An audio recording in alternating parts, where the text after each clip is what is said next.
Well, even if the legal community starts working side by side with the government, rather than questioning it, at least we always have the real government watchdog to uphold transparency. The media, right?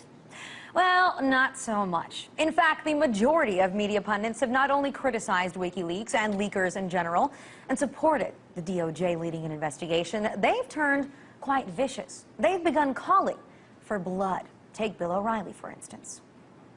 Whoever leaked all those State Department documents to the WikiLeaks website is a traitor and should be executed or put in prison for life. As you may know, classified information is now floating around the globe, courtesy of the traitors and this despicable website, which is based in Sweden. I just have to wonder, did Bill think that whoever leaked the Pentagon Papers also deserved to be assassinated?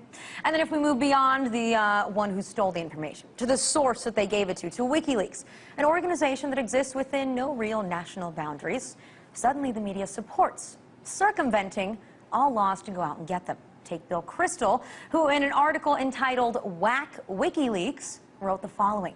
In either case, Congress can act in an expeditious and bipartisan manner to encourage and authorize the use by the executive branch of all necessary means to respond and defeat WikiLeaks.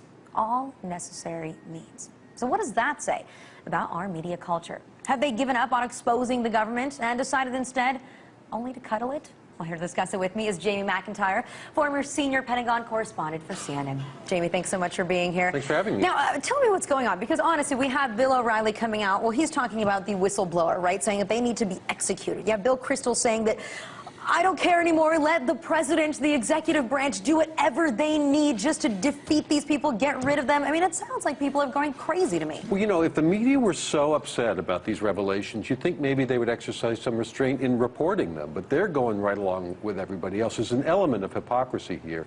Plus, you know, the government does have tools to go at. They can go after the source of the leak, the person who actually gave which they are stuff, doing. I mean, which they can do. Bradley Manning and they can is the one that they can also prosecute news organizations and people under the Espionage Act if they can get them. You know, a lot of people forget with the Pentagon Papers case, the government considered prosecuting the New York Times for publishing the Pentagon Papers under the Espionage Act. They decided in the end that it was going to be counterproductive.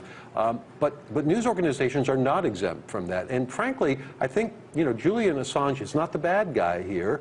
He's just the middleman. Well, he is essentially the middleman. But I mean, do you think that the government, or not the government, excuse me, that the media has somehow stopped becoming a government watchdog and instead want to uphold them in whatever they do? I think they want to have their cake and eat it too. They want to get the leaks, but they only want the leaks that they think are the good leaks. Now, you know, I'm not a big fan of WikiLeaks, and I think that their method of indiscriminately putting huge amounts of material out there, it does make the conduct of foreign policy for the United States government much more difficult when they don't feel like they can have any sort of private conversations. It's no secret that diplomats in private are not nearly so diplomatic as they are in public. Well, I think that's been made obvious here by the very frank, candid conversations. I think we knew that. But I mean, who are these diplomats too? Because one thing, right, is that everybody is saying that this really puts into question America's diplomacy with the rest of the world. But I mean, are these just kind of low-level guys who some conversation that was recorded here and there? Well, the rest of the world will get over that, and it's, you know, it's a little embarrassing, it's a little awkward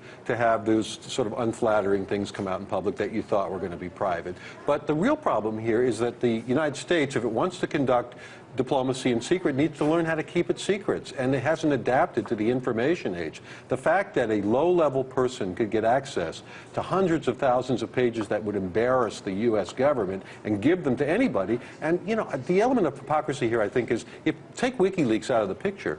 Assume that this person just gave these documents directly to the New York Times or to some other news organization. You're going to tell me that they wouldn't get out, that people wouldn't report this? On the one hand, they're saying, you know, we're shocked that this would be reported. On the other hand, they're perfectly happy to jump on all the juicy gossip that's contained in them. Of course. I mean, who wouldn't be, right? They want to report it, but that's where you know, where the question comes into. Is it their job to report it because it's their job to expose the government, to let truth out there, to, you know, to go along with transparency, or are they? But that's the big flaw in this whole WikiLeaks thing, is that despite what many people said, there aren't a whole lot of big truths that have been exposed by this. There's been a lot of really sort of tantalizing little gossipy items, and again, some details. So that why sort is of everyone illuminate- saying off with their head? This is the worst organization that's ever existed. We have lawmakers saying they should be considered a foreign terrorist organization even. If this doesn't mean anything, you know, if all it did was embarrass the government the same way that a sex scandal would, well, then what's the big deal? They're ticked off.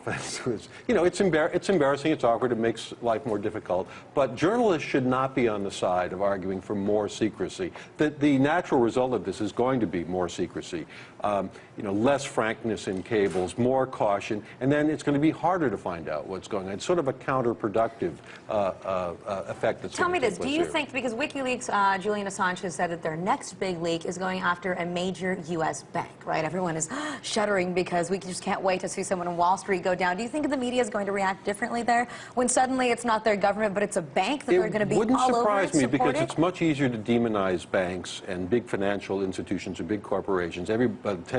People tend to think they're greedy anyway. So, yeah, but if I were, government's not greedy if at all, I were right? a banker and I had said some impolitic things in emails or other records, I'd be a little concerned right now. Yeah, well, I think that a lot of people are looking forward to that day happening. That is for sure. But, you know, I definitely think that the media is going a little crazy here. Information needs to be put out there, and they did, in fact, work with the government to redact those names, which even some people are criticizing them for doing that, saying that they, you know, listened to the government too much rather than putting out what they need to. So, I don't know, chill out, people.